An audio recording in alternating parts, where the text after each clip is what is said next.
नमस्कार, स्वागत है आपका हमारे यूट्यूब चैनल द ट्रेंड में। मैं हूं निधि यादव और आज हम अपने किसान आंदोलन की डिस्कशन को आगे बढ़ाएंगे। तो चलिए शुरू करते हैं। जैसा कि आप लोग जानते हैं, किसान आंदोलन एक ऐसा आंदोलन है जिसने देश भर के लोगों का ध्यान अपनी तरफ केंद्रित किया है। किसानों ने आंदोलन में दिल्ली की सीमाओं को घेरा, जिससे लोगों को आने जाने में बहुत तकलीफ़ें हो रही थी। आसपास के लोग अपनी दुकानें भी नहीं खोल पा रहे थे। पर किसानों ने एक काम बहुत अच्छा भी किया था, जिसे कहते हैं इंसानियत निभाना। उन्होंने वहाँ पर आए हर इंसान को पेट भर भोजन खिलाया, लंगर भी लगाए गए और यहाँ तक कि पुलिस वाले जो उन्हें रोक रहे थे उन्हें भी खाना खिलाया। किसान आंदोलन को बहुत राजनीतिक पार्टियों ने अपना समर्थन देने की कोशिश की, पर वह अड़िग थे कि वह किसी भी पार्टी के नेताओं का समर्थन नहीं लेंगे।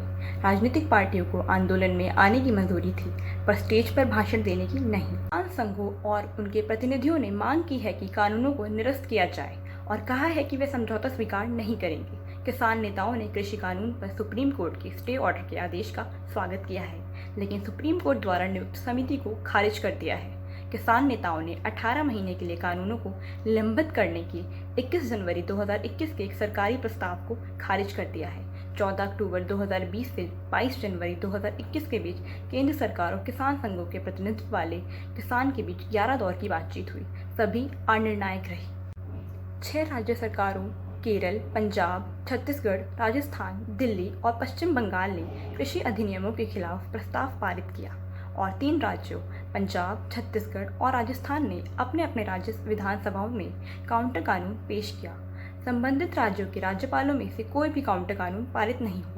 किसानों के प्रदर्शन पर राजनीतिक दलों, बॉलीवुड और रीजनल सिनेमा के स्टार, खेल की दुनिया के सितारों ने चिंताएं व्यक्त की। कांग्रेस नेता राहुल गांधी ने नए कानूनों को अडानी अंबानी कानून कहते हुए विरोध कर रहे किसानों का समर्थन किया है। पंजाब और हरियाणा के अलग अलग क्षेत्र की हस्तियों ने किसानों का साथ देने की घोषणा की है। पंजाब के पूर्व मुख्यमंत्री प्रकाश सिंह बादल ने पद्म विभूषण सम्मान लौटाने की घोषणा की है। वहीं पूर्व केंद्रीय मंत्री एस ढींडसा ने पद्मश्री लौटाने का ऐलान किया है। ओलंपिक पदक विजेता बॉक्सर विजेंद्र सिंह ने भी अपना खेल रत्न पुरस्कार लौटाने को कहा है। पंजाब के कई ओलंपियन और नेशनल चैंपियन विरोध प्रदर्शन में किसानों के साथ खड़े थे। यह आंदोलन बहुत शांतिपूर्वक और बिना किसी अहिंसा के चल रहा था, जब तक 26 जनवरी का दिन नहीं आया था। भारतीय गणतंत्र दिवस के मौके पर दिल्ली में हिंसा और उत्पात के साथ साथ अराजकता की तस्वीर भी देखने को मिली।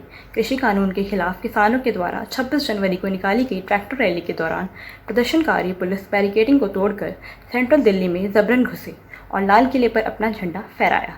जब किसानों ने ऐलान किया था कि वे 26 जनवरी के दिन ट्रैक्टर रैली निकालेंगे, तब पुलिस ने उनकी जिद को मानते हुए ट्रैक्टर रैली निकालने की किसानों को इजाज़त दी थी और उन्हें एक रास्ता भी दिया था जहां से वह ट्रैक्टर रैली निकाल सकते हैं। पर किसानों ने वह बैरिकेडिंग तोड़कर अहिंसा करते हुए कई पुलिस वालों को भी घायल किया, जो कि बहुत निंदनीय था। किसान नेता राकेश टिकैत से लेकर हनान मुल्ला और योगेंद्र यादव तक बैकफुट पर थे और ट्रैक्टर रैली में बाहरी लोगों के शामिल होने की बात सामने रखी थी। उन्होंने कहा कि कुछ लोग हमारे आंदोलन को खराब करने का षड्यंत्र रच रहे हैं। उनका कहना था कि यह हरकत किसानों ने नहीं, बल्कि कुछ लोगों ने आंदोलन को खराब करने के लिए की है। गणतंत्र दिवस से ठीक पहले तक कृषि कानून के खिलाफ किसानों को लोगों का लगातार समर्थन मिल रहा था, जिससे केंद्र सरकार भी बैकफुट पर थी। इसी का नतीजा है कि सरकार लगातार किसानों के साथ वार्ता कर रही थी और कृषि कानून में कुछ संशोधन और 1.5 साल तक होल्ड करने का आश्वासन भी दे रही थी। लेकिन किसान नेता कानून को ही पूरी तरह से रद्द करने की मांग पे अड़े हुए थे। विपक्ष भी किसानों के साथ मजबूती के साथ खड़ा था, लेकिन 26 जनवरी की घटना के बाद किसानों के प्रति लोगों की सहानुभूति कम होने लगी, क्योंकि लोगों ने इस घटना की आलोचना की थी और विपक्ष ने भी इस पे किनारा कर लिया था। सरकार अभी तक दबी जुबान से कह रही थी कि इन प्रदर्शनकारियों का किसानों से कोई लेना देना नहीं है। इसके पीछे इनका राजनीतिक मकसद छिपा हुआ है। देश के विकास में बाधा बन रही है और प्रदर्शनकारियों की आड़ में अराजकता फैला रही है। 26 जनवरी की घटना के बाद से बीजेपी नेताओं ने खुलकर किसान आंदोलन की आलोचना शुरू कर दी है। बीजेपी का कहना था कि किसान संगठनों ने किसी भी नियम का पालन नहीं किया, जिन शर्तों पे उन्हें ट्रैक्टर रैली निकालने की पुलिस ने इजाज़त दी थी। किसान आंदोलन को उपद्रवियों ने पूरा हाईजैक कर लिया है और कहा कि देश की छवि धूमिल करने के लिए राजधानी में गणतंत्र दिवस जैसे मौके पर हिंसक प्रदर्शन की साजिश रची गई थी। जिन किसान नेताओं की अपील पर यह आंदोलन चल रहा है, उन्हें इस हिंसा की पूरी जिम्मेदारी लेनी चाहिए।